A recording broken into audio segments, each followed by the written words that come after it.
পরিবর্তী প্রবাহ। এর মধ্যে আজকের আলোচ্য বিষয় এসি জেনারেটর। এতে আলোচিত বিষয়গুলি হল তড়িৎচুম্বকীয় আবেশ সংক্রান্ত ফ্যারাডের দ্বিতীয় সূত্র, আর্মেচারের বিভিন্ন অবস্থানে আবিষ্ট তড়িৎচালক বলের মান ও দিক নির্ণয়, ফ্লেমিংয়ের ডান হস্তের নিয়ম, দুটি ডায়াগ্রাম ও ফ্লেমিংয়ের ডান হস্তের নিয়ম প্রয়োগ করে এখানে দেখানো হচ্ছে যে আর্মেচারের একটি আবর্তনের প্রথম অর্ধে প্রবাহের দিক যেদিকে হয়, পরবর্তী অর্ধে প্রবাহের দিক বিপরীতমুখী হয়।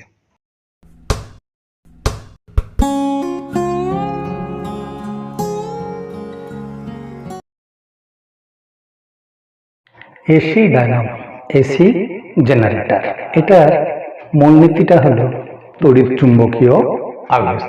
কোন একটা চৌম্বক ক্ষেত্রের মধ্যে যদি একটা বদ্ধ কুণ্ডলী, একটা পাকের আমরা একটা আয়তকার ফ্রেম নিয়েছি, এটাকে যদি ঘড়ির কাঁটার বিপরীত দিকে, তবে কি হবে, যেদিকেই ঘোরাই না কেন তাতে কি হবে, এখান থেকে যে চৌম্বক প্রবাহটা প্রবাহিত হচ্ছে সেটাকে কাট করে করে যাবে। প্রতি সেকেন্ডে চৌম্বক প্রবাহের পরিবর্তন একটা হবে, তার ফলে এই বর্তনীতে কি হবে, একটা তড়িৎচালক বল আবিষ্ট হবে। এটাই হলো তড়িৎ চুম্বকীয় আবেশ। এইটার উপর ভিত্তি করে আমরা একটা এসি জেনারেটর পেয়ে যাচ্ছি, যেখানে যান্ত্রিক শক্তি মানে এই আর্মেচারটাকে ঘোরাতে থাকলে এই গতিশক্তিটা পরিণত হয়ে যাবে এই বহির্বর্তনীতে তড়িৎ শক্তিতে পরিণত হয়ে যাবে। এবার এই যন্ত্রের বর্ণনাটা, একটা শক্তিশালী চৌম্বক ক্ষেত্রের মধ্যে একটা আর্মেচার আছে, PQRS আর্মেচার। এটা বোঝানোর সুবিধার্থে আমরা একটা পাকে নিয়েছি, অ্যাকচুয়ালি অনেকগুলো পাকের, তবেই ভোল্টেজটা বেশি হবে। এরপরে আছে দুটো রিং, একটা রিংয়ের সঙ্গে একটা তারের প্রান্ত যুক্ত, আরেকটা প্রান্তের সঙ্গে আরেকটা রিং যুক্ত। এই আর্মেচারটা ঘুরতে থাকলে কি হবে, এই রিংও ঘুরতে থাকবে। এবার এই রিংয়ের সঙ্গে আবার টাচ করানো আছে দুটো কার্বন ব্রাশ। এই কার্বন ব্রাশ দুটো আবার এটা বহির্বর্তনীর সঙ্গে যুক্ত আছে। এখানেই আমরা যে কোনো লোড দিতে পারি, বাল্ব জ্বালাতে পারি, ফ্যান চালাতে পারি, যে কোনো বৈদ্যুতিক যন্ত্র আমরা এখানে ইউজ করতে পারি। একবার ঘূর্ণনে অর্ধ পাকে যেদিকে কারেন্ট যাবে, বাকি অর্ধ পাকে তার উল্টো দিকে কারেন্ট যাবে। এটাতে জড়িত চৌম্বক প্রবাহ হবে NAB cos থিটা বা ওমেগা টি, যেখানে N হচ্ছে এখানে টোটাল পাক সংখ্যা, A হচ্ছে এই আর্মেচারের ক্ষেত্রফল, B হচ্ছে শক্তিশালী চুম্বকের চৌম্বক আবেশ, cos থিটাটা অ্যাঙ্গেলের উপর নির্ভর করছে। ক্ষেত্রফলের লম্ব আর চৌম্বক ক্ষেত্রের মধ্যে যে অ্যাঙ্গেল সেটা হচ্ছে থিটা। সেই থিটা হচ্ছে যদি ওমেগা বেগে গতি থাকে টি সময় পরে, যে থিটাটা হবে সেটা ওমেগা টি হবে। তা জড়িত চৌম্বক প্রবাহ যদি এইটা আমরা পাই, এবার এর ডেরিভেটিভ করলে তার নেগেটিভ নিলে আমরা কি পাবো, এটাতে আবিষ্ট তড়িৎচালক বলের রাশিমালা পেয়ে যাব। তড়িৎচুম্বকীয় আবেশ সংক্রান্ত ফ্যারাডের দ্বিতীয় সূত্র। কোনো সংহত বর্তনীতে চৌম্বক প্রবাহের পরিবর্তনের হার আবিষ্ট তড়িৎচালক বলের সমানুপাতিক। সেখান থেকে আমরা ডেরিভেটিভ করে এইটা পাবো N omega AB sine omega টি।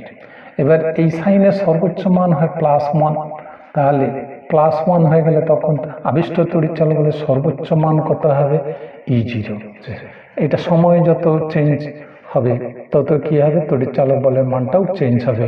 একবার ম্যাক্সিমাম হবে, বাড়তে বাড়তে 0 থেকে বাড়তে বাড়তে একবার ম্যাক্সিমাম হবে, ম্যাক্সিমাম থেকে আবার কমতে কমতে 0 হবে, 0 থেকে এবার উল্টো দিকে কারেন্ট প্রবাহিত হবে, উল্টো দিকে কারেন্টের মানটা আবার বাড়তে বাড়তে ম্যাক্সিমাম হবে, আবার উল্টো দিকের কারেন্টটা ম্যাক্সিমাম থেকে কমতে কমতে 0 হবে এক পাক যখন আর্মেচার ঘুরবে। এটা আমরা ম্যাথমেটিক্যালি চেক করেই নিতে পারি। এবার যখন এই কুণ্ডলীর তলটা উলম্বভাবে থাকবে তখন থিটার মানটা 0, এবং উলম্ব তলে থাকাকালীন আমরা থাকাকালীন টাইমটাকে কাউন্ট করা শুরু করব। এই যে উলম্ব তলে PQটা উলম্ব তলে আছে, এইভাবে আছে। এইবার যদি তার পরের বারে 90 ডিগ্রি ঘুরে যায়, এইরকম হবে, সেটা পরের পজিশনে আনলাম। এটা হচ্ছে পুরো পর্যায়কালটাকে যদি বড় হাতে টি ধরি, তাহলে এইটা হচ্ছে 4/1 সময়, মানে T/4 সময় পরে 90 ডিগ্রি হবে। তারপরের T/4 সময় পরে কি হবে, এইভাবে হয়ে যাবে, সেটা এই পরের ছবিতে আনলাম। এই T/2 সময় পরে, তারপরে 3T/4 সময় পরে কি হবে, এইটা ঘুরে গিয়ে এরকম হয়ে যাবে। তারপরে T/4 সময় পরে মানে একটা পর্যায়কাল পরে এটা 90 ডিগ্রি ঘুরে এইভাবে দাঁড়িয়ে যাবে এবং প্রতিটা পজিশন এই পি কিউটার পজিশনটা আমরা এখানে আঁকলাম এবং প্রতিবারে আমাদের জানা আছে যখন উলম্বভাবে থাকে সেই সময় রানিং অবস্থাতে কি হয়, উলম্ব সময়ে কি হবে, যে ক্ষেত্রফলটা এখানটায় রচনা করে সেটা চৌম্বক প্রবাহের সঙ্গে সমান্তরালে তলটা রচনা করে, তার ফলে কোনো বলরেখাকে কাট করে না। তাহলে উলম্ব তলে থাকাকালীন কি হবে, তড়িৎচালক বলের মানটা 0 হবে। আবার যেই ঘুরে এখান থেকে ঘুরে যেই এখানে চলে এলো তখন চৌম্বক ক্ষেত্রের সঙ্গে অনুভূমিক তলে থেকে গেল কোনো বল, তখন সবচেয়ে বেশি রানিং অবস্থায় সবচেয়ে বলরেখা বেশি কাট করবে, তখন এই সময় সবচেয়ে তড়িৎচালক বল বেশি হবে। তারপরে যখন আবার উলম্ব হয়ে যাবে তখন আবার কাট করা বলরেখার সংখ্যাটা কিছুই হবে না, 0 থাকবে, তাহলে আবিষ্ট তড়িৎচালক বলও এখানে 0 হবে। পরের বারে যখন আবার অনুভূমিক তলে চলে এলো তখন কাট করা বলরেখার সংখ্যা বেশি হবে এবং নেগেটিভ দিকে বেশি হবে, নেগেটিভ দিকে তড়িৎচালক বল বা আবিষ্ট প্রমাত্রার মান সবচেয়ে বেশি হবে। তারপরে আবার যখন ঘুরে উলম্ব তলে চলে আসবে তখন আবার রানিং অবস্থাতে এই জায়গাটায় যে ক্ষেত্রফলটা রচনা করবে সেটার সঙ্গে কোনো চুম্বক প্রবাহটাকে কাট করবে না, ফলে এখানে আবিষ্ট তড়িৎচালক বল 0 হবে। প্রত্যেকটা বার ম্যাথমেটিক্যালি আমরা যদি এই টি এর মানগুলো বসিয়ে ফেলি, প্রথমে এই টি সমান 0 সময়ে এখানে টি এর জায়গায় যদি 0 বসাই তাহলে সাইন 0 হয়ে যাবে। সাইন 0 হলে কি হবে, সাইন 0-তে 0, তাহলে সাইন 180 ডিগ্রিতেও 0 হবে। সাইন 90 ডিগ্রিতে +1, তাহলে সাইন 70 ডিগ্রিতে কী হবে, -1 হবে। তাহলে এখানে যদি 0 বসাই তাহলে ই এর মানটা কি হয়ে যাচ্ছে, 0 হচ্ছে। ম্যাথমেটিক্যালি সাপোর্ট করলো এবং সেটা আমরা লেখচিত্রে এই বিন্দুটা পেলাম।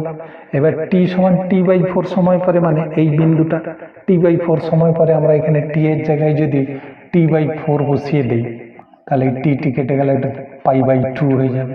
তাহলে π/2 মানে 90 ডিগ্রি, সাইন 90 ডিগ্রি মানে কি 1, তাহলে এখানে +E0 হবে।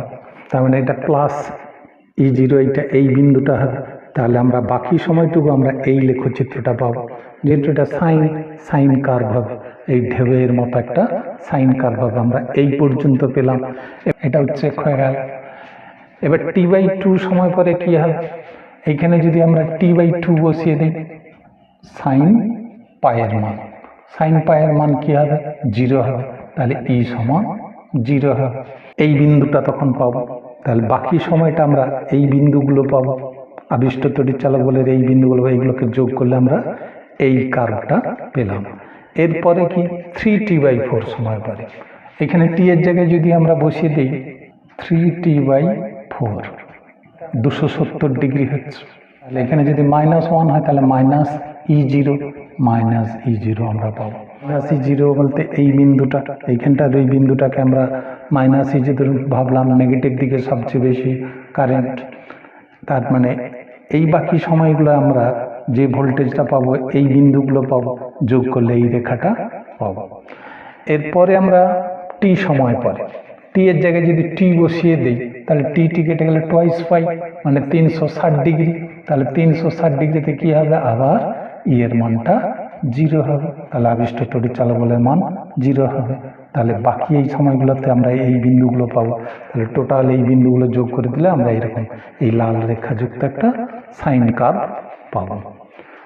তাই এটা গেল ম্যাথমেটিক্যালি দেখানো হলো। এবার 180 ডিগ্রি ঘূর্ণনের পর যে দুটো অর্ধে কারেন্টটা যে দুদিকে হচ্ছে সেটা দেখাতে পারি।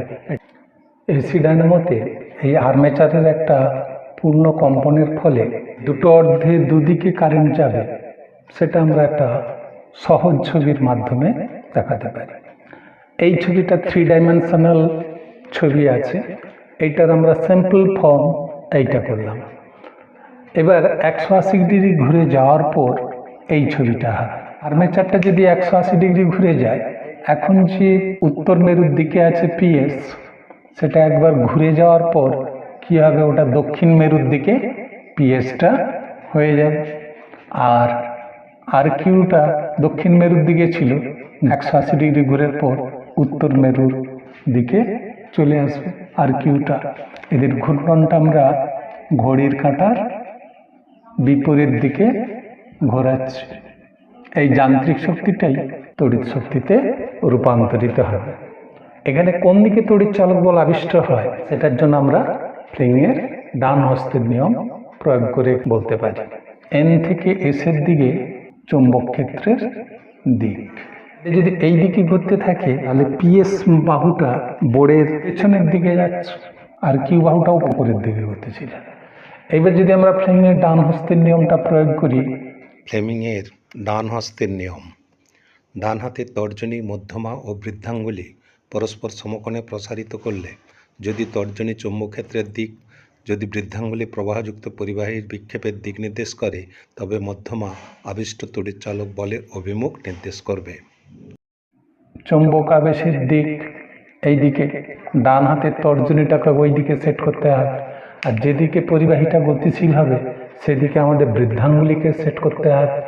এবার মধ্যমা যেদিকে পড়বে সেই দিকটাই হচ্ছে আবিষ্ট তড়িৎচালক বলের অভিমুখ বা আবিষ্ট প্রবাহ মাত্রার অভিমুখ। এটাই হচ্ছে ফ্লেমিংয়ের ডান হস্তের নিয়ম। এই ফ্লেমিংয়ের ডান হস্তের নিয়ম থেকে আমরা জেনারেটরের কারেন্টের অভিমুখ নির্ণয় করতে পারি বলে ডান হস্তের নিয়মটাকে বলা হয় ডাইনামো নিয়ম বা জেনারেটর নিয়ম। তাহলে আমরা ছবি অনুযায়ী দেখা যাক, আমাদের চুম্বক ক্ষেত্রের দিকে তর্জনীটাকে সেট করলাম। এই যদি আর্মেচার হয় তাহলে চৌম্বক ক্ষেত্রের দিকে, তাহলে গতিশীল হচ্ছে বোর্ডের পেছনের দিকে, তাহলে আমাদের বুড়ো আঙুলটাকে বোর্ডের পেছনের দিকে করলাম। এখন আমার মধ্যমা কোন দিকে হচ্ছে? নিচের দিকে। এই বাহুতে এটা থেকে এটার দিকে, তার মানে এটা হচ্ছে এস বিন্দু, এটা হচ্ছে পি বিন্দু। এস থেকে পি এর দিকে হচ্ছে তড়িৎ প্রবাহের দিক হবে। আর কিউ বাহুটা এই দিকে ঘোরা মানে উপর দিকে উঠছে, তাহলে বৃদ্ধাঙ্গুলিকে উপরের দিকে, চৌম্বক ক্ষেত্রকে ওইদিকে মানে তর্জনীটাকে ওই দিকে, আর বৃদ্ধাঙ্গুলিকে বোর্ডের সামনের দিকে, তাহলে মধ্যমাটা উপরের দিকে হচ্ছে, তার মানে কিউ থেকে আর এর দিকে তড়িৎ প্রবাহের অভিমুখটা হবে। তাহলে এইভাবে কারেন্টটা গিয়ে এই রিংয়ের মাধ্যমে এই কার্বন ব্রাশ থেকে এ থেকে বি এর দিকে, তারপর বি থেকে C2 ব্রাশে, C2 ব্রাশ থেকে R2 রিংয়ে, R2 রিং থেকে এই বাহুর মাধ্যমে এইভাবে এই অভিমুখটা আমাদের মিলে যাচ্ছে। তাহলে এইভাবে সার্কিটটা কমপ্লিট হবে। তাহলে প্রথম অর্ধে আমরা দেখতে পাবো এ থেকে বি এর দিকে কারেন্ট যাচ্ছে। দ্বিতীয় অর্ধে কোন দিকে হবে দেখার জন্য আমরা 180 ডিগ্রি ঘূর্ণনের পরে এর একটা সিম্পল ছবিটা আনলাম। পিএসটা ঘুরে গিয়ে এই দিকে চলে এলো, আর কিউটা ঘুরে গিয়ে এদিকে চলে এলো। এবার এইখানে যদি আমরা আবার ফ্লেমিংয়ের ডান হস্তের নিয়মটা প্রয়োগ করি, এইদিকে চৌম্বক ক্ষেত্রের দিক, এটা গতিশীল হচ্ছে বোর্ডের পেছনের দিকে, এইটা বোর্ডের সামনের দিকে। এবার যদি আমরা আবার ফ্লেমিংয়ের ডান হস্তের নিয়মটা প্রয়োগ করি, চৌম্বক ক্ষেত্রের দিকে আর গতিশীলের অভিমুখ বোর্ডের পেছনের দিকে, মধ্যমা নিচের দিকে, তাহলে আর থেকে কিউর দিকে হচ্ছে তড়িৎ প্রবাহের অভিমুখ। আর এসপিতে কোন দিকে তড়িৎ প্রবাহের অভিমুখ হবে? চৌম্বক ক্ষেত্রে এই দিকে, গতিটা হচ্ছে বোর্ডের সামনের দিকে, বৃদ্ধাঙ্গুলি তাহলে সামনের দিকে, মধ্যমা উপরের দিকে। তাহলে এখন পি থেকে এসের দিকে তড়িৎ প্রবাহ, তাহলে এই লুপে এইভাবে কারেন্টটা হবে। এখান থেকে কারেন্টটা আসে এই রিংয়ে, এই রিং থেকে C2 কার্বন ব্রাশে, কার্বন ব্রাশ থেকে বি বিন্দু থেকে এ বিন্দু, এবার এ বিন্দু থেকে C1 থেকে R1 রিং থেকে পি থেকে এসের দিকে, এইভাবে কমপ্লিট হচ্ছে, মিলে যাচ্ছে আমাদের এই অভিমুখের সঙ্গে। তাহলে পরের অর্ধে বি থেকে এর দিকে। তাহলে একটা পূর্ণ ঘূর্ণনে দেখতে পেলাম প্রথম অর্ধে এ থেকে বি এর দিকে কারেন্ট, পরের অর্ধে আমরা দেখতে পেলাম বি থেকে এর দিকে কারেন্ট যাচ্ছে। তাহলে একটা অর্ধে এই যে অভিমুখ চেঞ্জ হচ্ছে, বা আবার পরের চক্রে সাইকেলে আবার ওই রকম বিপরীত দিকে হতে থাকবে। এরকম আমাদের এখানে কম্পাঙ্কটা হচ্ছে 50, মানে আর্মেচারটা সেকেন্ডে 50 বার ঘোরে, যাওয়া আসাটা 50 বার, মানে অভিমুখ বদলানোটা তাহলে সেকেন্ডে 100 বার হবে। এই জন্যই এটাকে বলা হবে অল্টারনেটিং কারেন্ট। কারেন্টটা অল্টারনেট করতে আছে।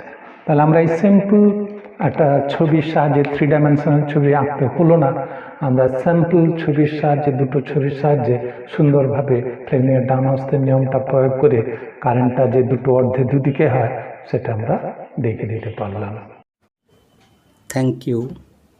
for watching.